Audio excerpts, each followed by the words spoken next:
What is going on, everyone? Daily Dose here. In today's video, we will be discussing some of the most common PRNs prescribed in the psychiatric setting, and good knowledge to know if you've never been a patient before or what to even expect if you go in for, let's say, depression or even anxiety, what common PRNs are prescribed across the board. And obviously, if you have an allergy or whatnot, they would take that off and add something else. So let's jump right on into it. The most common PRNs prescribed in the inpatient psychiatric setting, and some of them as well are definitely prescribed outside of the setting as well. Let's jump right on into it. Like and subscribe. I love you all. Let's learn a little bit today. All right, now let's jump into the first one. The most common medication prescribed as a PRN in the psychiatric setting is definitely hydroxyzine or Vistaril. Now, this is a non-addictive anxiety medication because it is not a benzo medication, a benzodiazepine, meaning things such as Ativan, Xanax, things like this, Klonopin. These would be medications used more as a second line. So if you've never been in the psychiatric setting, or even if you've been there before and you're wondering for anxiety, what can I ask for something? Because sometimes it's not explained.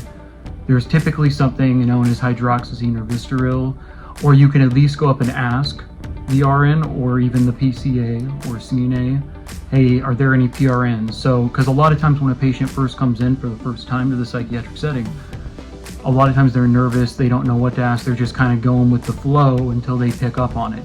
So, yes, you do have PRNs. The second PRN that's very commonly prescribed is trazodone. Now, this will be prescribed for sleep.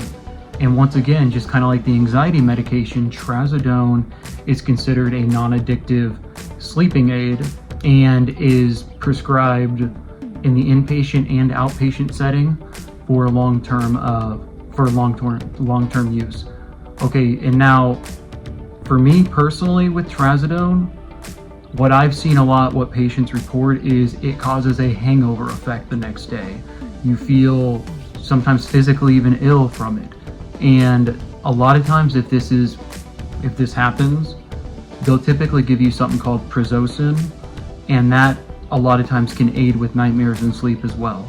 But once again, a lot of times trazodone, if you try it and you feel nauseous or hungover the next day that's causing problems, let the doctor know about that as well, because this is a common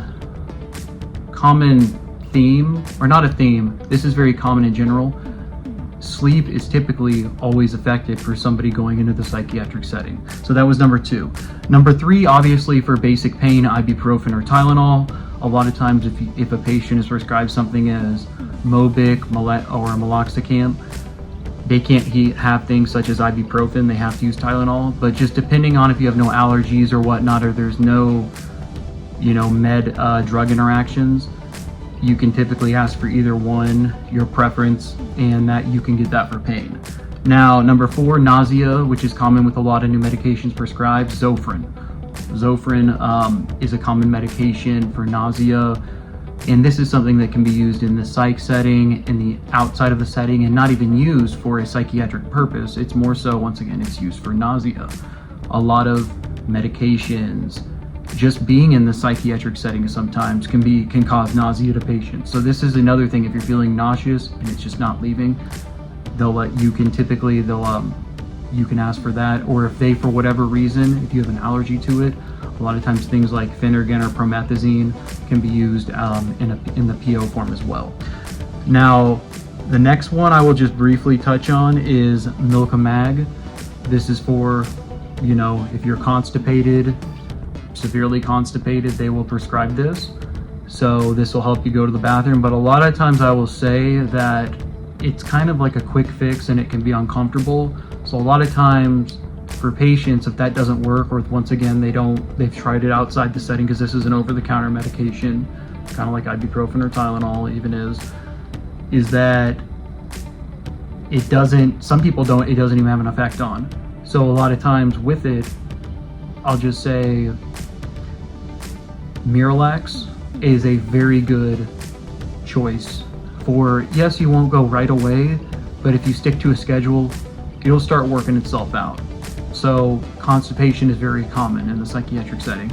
Diarrhea can be as well. There's Imodium, and typically that's something that, for whatever reason, I'll just say it's not in standing orders at where I work or even some of the hospitals I've worked at. It's something that you ask the RN about, and they let the medical provider know, or the patient lets the medical provider know. This is something that you can easily get replaced, and they will give you something such as Imodium. Sorry, that was a little bit of a tangent at the end of that. But once again, loperamide, same thing. It's something you can get, but it's not in the standing orders, and you just, once again, ask the provider about, they'll give you, but typically it's not something that's on your traditional like PRN medication list, at least where I work at least.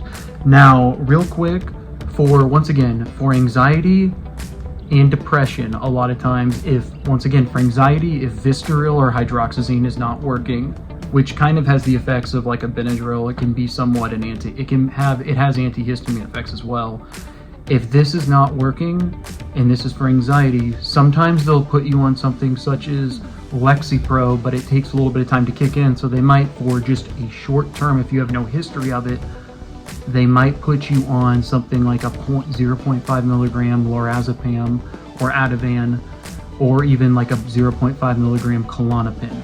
This is something that a lot of times for anxiety can help a lot. I know a lot of times providers prefer Klonopin for patients because, yes, it's a benzo, but it's one that lasts a good amount of time, and also as well, it sometimes can be considered the cleanest benzo because there's not that relaxation, there's not that down and there's not that up and down feeling, meaning, okay, you're taking something, it's really helping with anxiety, then it's just a rebound, your anxiety is right back.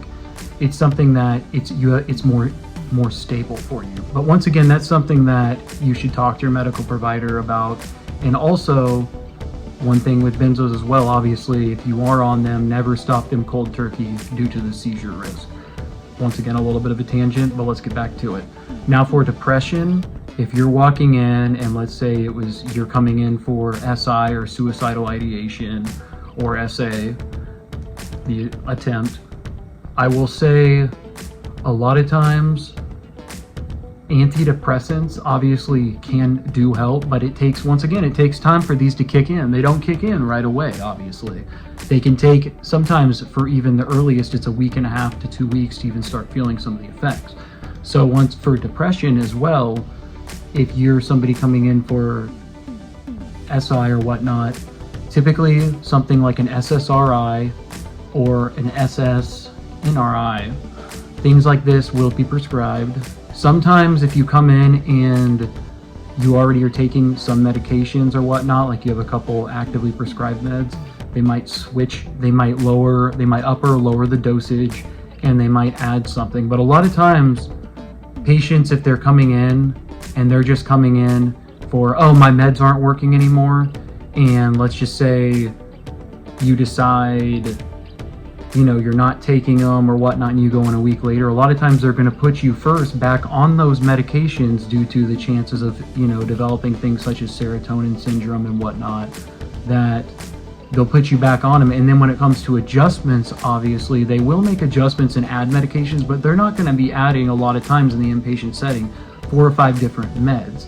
Because a lot of times if you're coming in wanting a medication adjustment, you have a healthcare provider outside, and a lot of times the inpatient psychiatrist will not see you outside of the psych setting.